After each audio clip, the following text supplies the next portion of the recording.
Hello, my name is Stefan Santesson. Welcome to the presentation of the TSL Trust Signature Validation module. The TSL Trust concept is developed under the Swedish Agency for Economic and Regional Growth as a system for validating European electronic signatures. And it's based on the use of trusted lists as a source of trusting signatures from other countries, and trusted lists are provided by European countries under the Services Directive, listing all trust services like certification authorities, OCSP responders for status checking, timestamp authorities, and such that are necessary in order to check signatures from the country where the TSL was submitted or provided or issued. So there is a engine here called the TSL Trust that actually defines the policies that decides what trust services provided from different countries that are trusted. One policy can be only accept trust services that provides qualified certificates or other types of information like different regions and stuff. Other policy could say accept everything that is listed as a valid trust service from other countries that are provided in the TSL.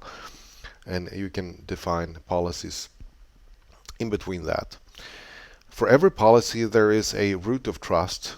It's an X509 root certificate, self-signed certificate, and under that is a CA cert for every trust service that is accepted. This trust information is important in the signature validation system that now can select one of those policies and do signature validation based on it, and also then do all the necessary validity status checking that is necessary in order to determine whether the signature is actually valid. So this is the a demonstration tool for checking the process of the signature validation engine. Here, first of all, I can check or select one of the policies. I have one here that actually works to validate all of the preloaded documents that I have, which is a Polish TSL, a signed document for Sweden, and Hungarian signed document, and another signed TSL. If I start by doing a signature check here, it will tell me that the signature is valid. The document has not been modified. The certificate status is valid. The signer certificate is validated. And there is a claim time, but there is no timestamp. So this is a time claimed by the signer. And this is the identity of the signer, and the signature is valid. So in order to determine this, there is a lot of things going on under the hood. So this is a tree of all of the signed objects that were being checked here. So at the heart of it, we have the signature. So there is one signature in this PDF document, and there is some technical information about the signature checking, which is essentially as expressed here. But there is a signer document, this signer who created the signature, and this signer certificate is being checked for status through OCSP, and that OCSP response I can find here. And that OCSP response was provided by an authority, this one here, which is actually the OCSP responder certificate. This being checked for validity as well through a CRL. There is no OCSP available. So that CRL that was used to check this OCSP responder certificate is available here. And then there is the CA certificate that signs both the signer certificate and the responder cert, which is this CRL here. I can choose to look at various degree of details of this information. So I can view the CRL details or the cert details to see all the extensions that are available. I can also see the path actually provided in the signed document. So this is the 3 certificates that was provided in the PDF document. So I have a lot of more information available here in the TSL Trust Validated, because it collects all the information. It collects the OCSP response and the certificate from the OCSP response, and it goes out and get the CRLs and everything. So there are log information here. I can check both the OCSP response process, which turned out to be a good status, and the CRL log for the CRL checked. And this shows also the caching here, whether the CRL was found in the cache. This one was not found in the cache because I flushed it for the demo. And so it downloads the CRL, and next time actually the same CRL is used twice here. It's found in the cache this time, so it's only got from the internet once. So also I can pick the preferred operating mode for this signature validation engine if I prefer OCSP over CRL, or if I prefer CRL over OCSP. If I prefer CRL, the OCSP response goes away, because there's actually a CRL available also through which this signer certificate can be checked. Or I can choose to check both OCSP and CRL, and then I will do a multiple check here. So this certificate here is both CRL checked and OCSP checked. To make the situation a little bit more complex, we can have timestamp documents.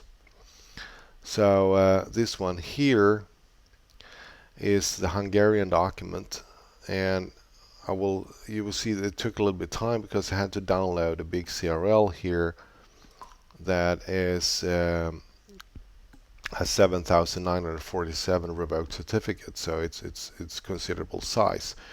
If I prefer OCSP over CRL, the signature checking will be a lot faster, because it will ignore the CRL because it has a OCSP response that is valid for the search, so it doesn't have to go out and get that big CRL.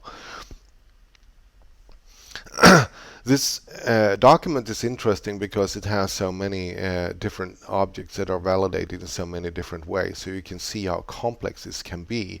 The signature here is signed by or validated through a signer certificate that is now OCSP checked, and that OCSP response is here, and there is a responder cert that is actually then validated through an OCSP CA. So it's not a by the standard designated responder. It's not signed by the CA who issued the signer cert is being checked, but through another path. So this is something that goes under like allowed local configuration, because this CA is trusted through TSL Trust, I'm able to find it and do the path validation here and check out that the OCSP responder is actually valid. Then there is the timestamp here that is provided, and this is signed by a TSA, the timestamp authority, and the timestamp authority certificate is being checked, and it's being checked through OCSP. The interesting thing here is that that one is checked through another OCSP responder, the qualified OCSP responder, and this OCSP responder cert is also checked. And we can see that the OCSP responders here have no revocation checking service because they have a OCSP no check extension. And then there is the CRL here for checking the certificates issued by TSL Trust.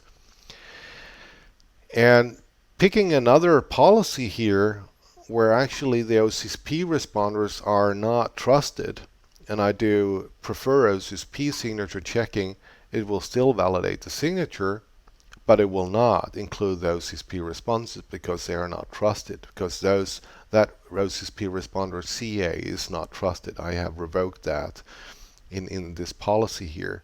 choosing another policy where the signer cert status checking is not available, I will have a fail here, a status check fail, because the certificate's the revocation status could not be verified because one of the parent certs here was not trusted.